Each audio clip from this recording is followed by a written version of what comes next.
things are kind of a mess here right now with some movie stacks going on, but I don't know as far as ordering films by different, like the Criterion collection and the Marvel collection, if it's going to end up working out. So I've kind of done some other videos like this, but I was going to look at a different thing today because I did start out by looking at the Marvel Cinematic Universe collection that I have, and then also looked at the different Criterion films I own, which I had done that in the past, but again, just went over some of the new ones I've gotten, plus some of the DVDs I own, all grouped up in one set.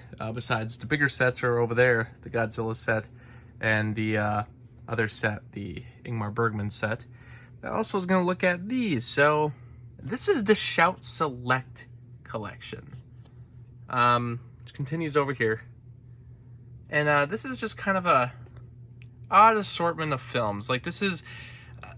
I guess I don't really know how to categorize these, but basically Shout Factory, on top of the fact that they have just regular releases, anniversary releases, and collector's edition releases. And it's kind of hard because, like, okay, so for instance, like, this is a Shout Factory collector's edition, okay, for the 1990 Captain America. And then there's like the fact that, this is also actually a Shout Factory release. This is just a DVD, but there's nothing really specially marked about it. And then it's kind of, if I can go over here, I can find some other ones that I own. If I just, like for instance, Friday the 13th collection is all Shout Factory. This Fly collection is Shout Factory. So actually this is Scream Factory. I get the two confused, but it is just Shout Factory with a different label. So that's like another confusing part of it. Like, Shout Factory also has Scream Factory. It also has just the individual releases and the collector's editions. And it just kind of becomes a big mess in my head because I'm like, well, what exactly makes every different kind of release special? Well, now they have these Shout Select editions, which they just number the bottom of them. And then I guess they make them more exclusive. I don't really know what the point is, but I think they're just trying to rip off the Criterion collection, basically. I don't really know as far as their selections for these films, what makes them so special, what makes them a Shout Select. But what I do know is that a lot of these releases have been movies that have been, begged for a Blu-ray release for quite a while, or at least a more comprehensive Blu-ray release. Some of these, it's like, like for instance, Roadhouse, that had been released on Blu-ray many a times.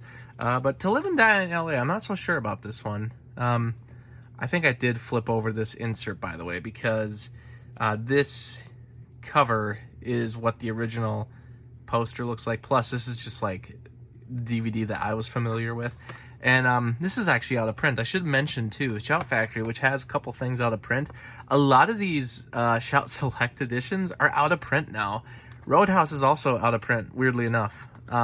So some of these, I think I actually have all the Shout Select films, besides The Adventures of Buckaroo Banzai. I don't have that Blu-ray, which was like the first Shout Select released, and it's out of print. It's very expensive now, so I don't think I'll ever get that. The Adventures of Buckaroo Banzai. I can't, I just refer to the film as Buckaroo Banzai all the time, so I don't even know it. Like, was the Adventures of, even at the beginning of the title. All these Bruce Lee films went out of print, and then I snagged them all up before they went out of print, because I was, and by the way, these are also, you can reverse these cases as well. So like The Way of the Dragon, if you flip it over, it actually says Return of the Dragon. It actually has the English titles on the reverse side, but I actually reverted them back to their original titles just because it makes it a little less confusing for me, because I'm more aware of the films by their original titles, plus that's mostly how people refer to them nowadays. But weirdly enough is I bought all these, and then they announced this freaking Bruce Lee set, which, on top of the fact that it had all these films, it also has Game of Death 2 and Enter the Dragon. So this is like by far the best set to ever get. And they announced this only a couple months after these ones went out of print. So it's like, gee, I wonder why they went out of print.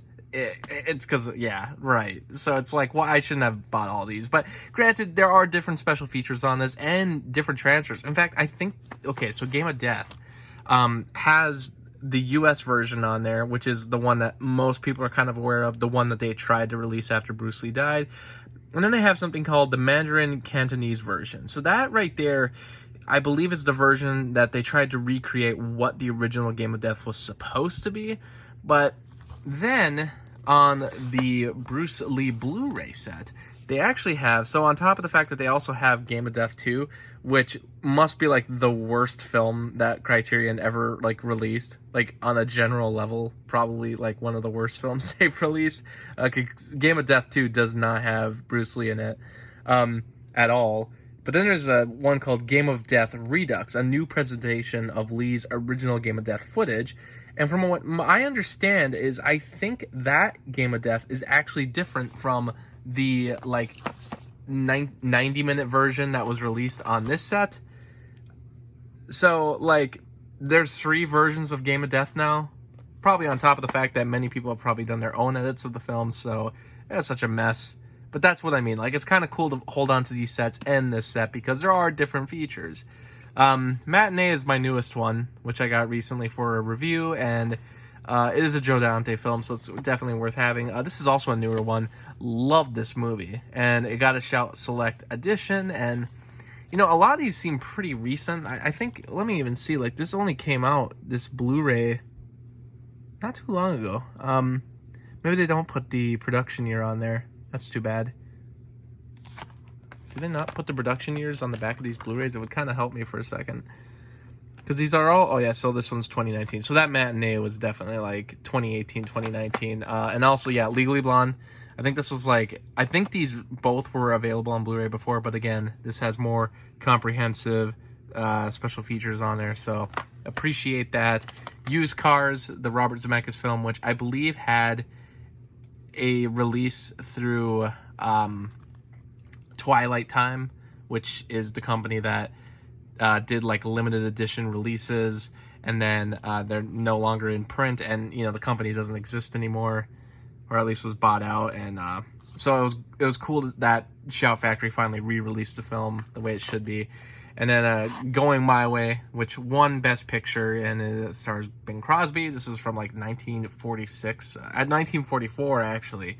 And that's what I mean. Like, this is such an odd assortment of films, because some of them are like, oh, yeah, we got some, like, these Bruce Lee films that have needed good Blu-ray releases for quite a while. You know, we got early kind of 80s and 90s films. And then...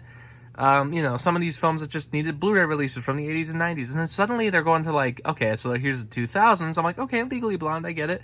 And then Going My Way, which is like a film from 1944. And I'm like, what is the rhyme or reason with this Shout Select? I know that Criterion does the same thing. And I don't really know, like, what makes a Criterion film, really. I mean, it's just like, again, it's just like art house films, foreign films, old films, films by directors so they can get like comprehensive director filmographies on Criterion. Just all kinds of different types of films are on Criterion, but there's just something like that kind of, even with their packaging, that matches a lot more. Just the special features that they add to these editions and the discussions that they have within the pamphlets and such, it seems to... Pamphlets, I should call them booklets. But like, it seems like these are a little more focused on like you know, actually giving them a criteria for being in the Criterion collection when they release new films. These ones, like, I don't hate them, but it's like some of these don't have, like, I like, for instance, I know I mentioned that this has more comprehensive special features because I believe more of these are carried over from the DVD releases that weren't re-released on the original Blu-ray release. So then when they did a Shout Factory release, they actually brought some of the DVD special features back. But what I'm trying to say is, like, there's not too many new ones. They don't, like, do, like, a whole new documentary of the film or brand new interviews with everyone. Yeah, there's one new interview in there, but that's it. Like, what I'm trying to say is that all of these kind of have that same problem where it's like, yeah, they got one new interview, but they didn't get, like, a bunch of new stuff for the release. And it's like, it's cool. I'm glad there's, like, availability for some of these films, and some of them, you know, like, some of these are pretty good, like these Bruce Lee ones were, but, like, what's the... I don't really see, like, the rhyme or reason as to why these exist the way they do, and it doesn't even seem like they're trying to spruce them up a whole lot to make them super special.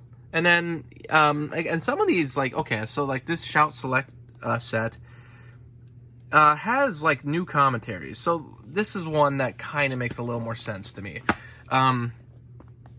this is, which Shout Factory must have a pretty exclusive deal with Universal to release a lot of their older work, but this is basically a repackaging of the DVD release that was done 10 years before this. So the DVD came out in like 2008, and then they released this set, I believe, in 2019 or 2018. I think it was actually 2019. But anyway, all the Abbott and Costello films that were released by Universal on Blu-ray, and I was like, yeah, that's been necessary, and, you know, Shout Factory's also been doing a good job of getting a lot of the Universal horror films on Blu-ray, at least the ones that are less known, but then they decided to add this to the Shout Select series, and I don't really understand why, because it's basically just a repackaging of the Universal set, but then you see the special features on the back, and the fact that they add so many new commentaries, it's like, okay, I kind of get now why it was added to the Shout Select brand. Plus, you know, this seems like a much more important release. Like, you know, it's really important to me that the Abbott and Costello films hit Blu-ray.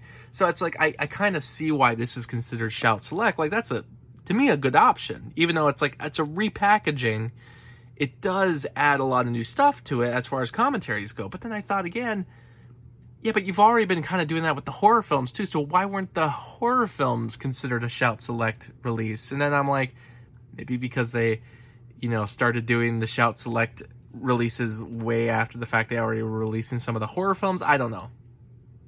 Maybe there's just weird mismanagement. Not mismanagement really, but just like kind of a weird, it's just weird marketing to me. Like, that's all it really is. Nutty Professor, which this is cool because this is the first time the second film was available on Blu-ray, and Adaptation, which I love that movie, and I already know I am missing one in the set, and it's actually this Pink Panther.